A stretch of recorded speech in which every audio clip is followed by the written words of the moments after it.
Les Landes Fantastiques de Bretagne est un projet conçu par des étudiants de Rennes 2.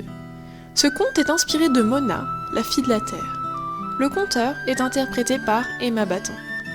Nous remercions particulièrement nos partenaires, la Maison Bleue, les Tisseurs de Contes et l'Université de Rennes 2. Pour plus de renseignements, rendez-vous sur notre site internet contebretagne.wordpress.com. Merci de votre écoute. Dans les profondeurs marines de l'île Ouessant, en Bretagne, vit un peuple marin nommé les Morganes. Ce sont des hommes et des femmes dotés d'une grande beauté. Sur l'île Ouessant, il y a une belle jeune fille dans les alentours de 16 à 17 ans qui s'appelle Mona. Elle est si jolie que tous ceux qui la voient en sont frappés d'admiration. Alors que Mona ramassait des fruits de mer avec ses amis, les Morganes l'ont remarqué et fut eux aussi frappés par sa beauté. Alors qu'elle parle d'amour avec ses amis, Mona réplique avec dédain à force de lui dire qu'elle est belle. « Moi, je ne prendrai jamais un pêcheur pour mari.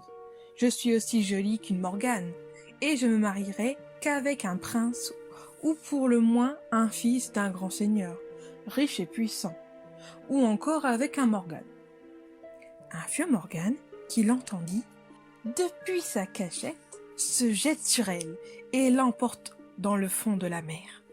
Sa mère courra pour aller voir où sa fille était cachée, mais elle n'eut pour réponse que le son des vagues.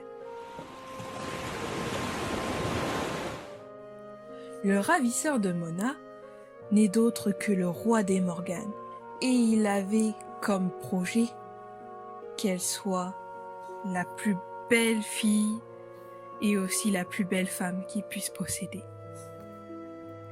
Le vieux Morgane a un fils, le plus beau des enfants. Il tombe amoureux de Mona et demande à son père de l'épouser. Mais le roi, lui aussi, avait le même projet.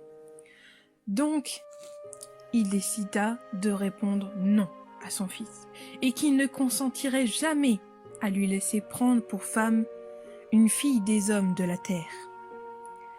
Il ne manque pas de belle Morgane dans son royaume qui serait heureuse de l'épouser. Le jeune Morgane sombre alors dans le désespoir. Jamais je ne me marierai si je ne peux pas épouser la femme que j'aime. Mona est celle de mon cœur.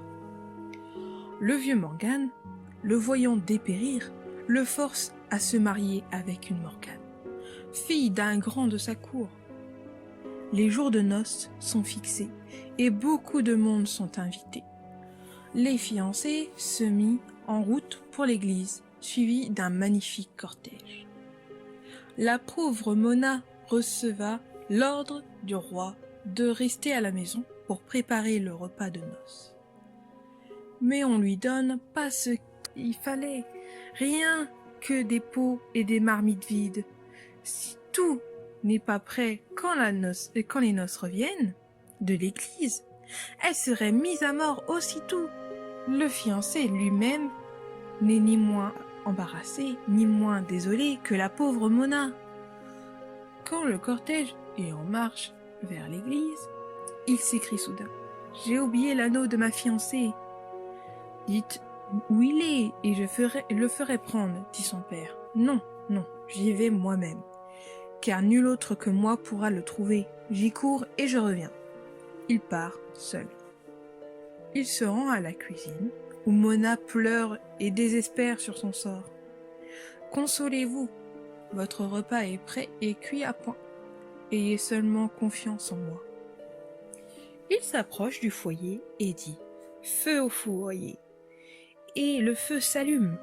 Il touche les marmites de la main. Après avoir récité des noms de plats, les marmites se remplissent, comme par enchantement. Mona est des plus étonnée de voir le repas prêt en un clin d'œil. Le jeune Morgane rejoint le cortège et fit la cérémonie. Le roi se rendit en cuisine et s'adressa à Mona. « Nous voici de retour. Tout est-il prêt ?»« Tout est prêt, dit-elle sereinement. Étonné par cette réponse, Il découvre les marmites pleines et dit d'un air mécontent. « Vous avez été aidés, mais je vous tiens pas pour quitte. » Ils buvèrent et mangèrent toute la nuit. Vers minuit, les mariés se retirent dans leur chambre nuptiale.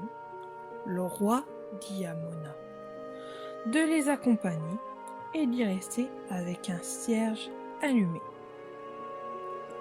Quand le cierge serait consumé jusqu'à sa main, elle devrait être mise à mort. La pauvre dut obéir.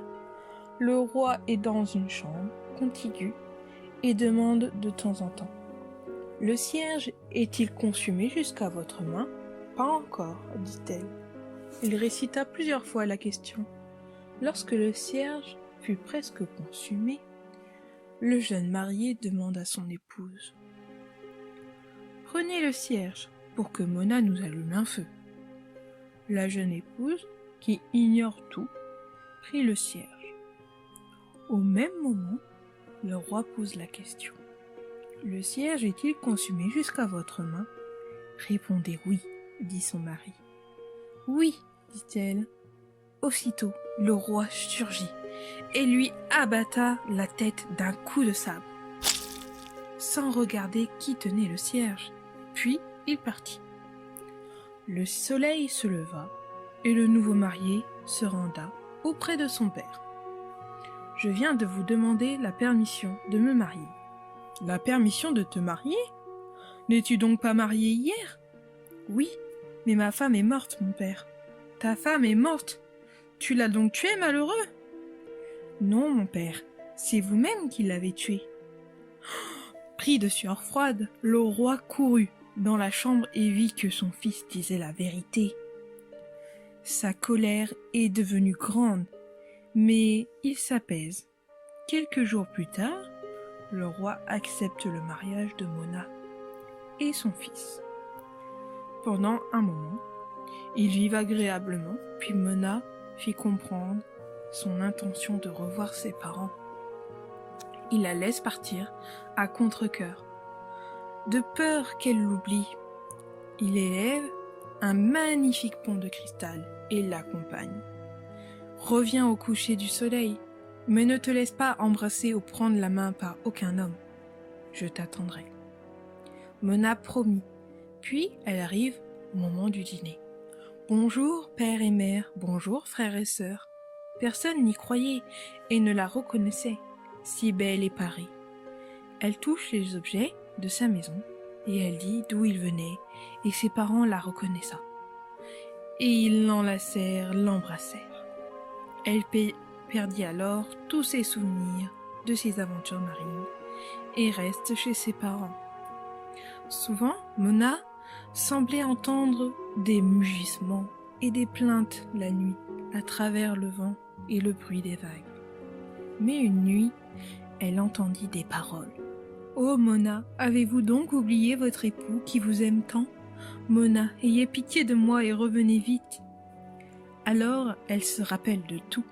Elle se lève, sortit et trouva son mari, le Morgan, qui se plaignait et se lamenta de la sorte près de la porte. Elle se jette dans ses bras et puis plus jamais on l'a revue.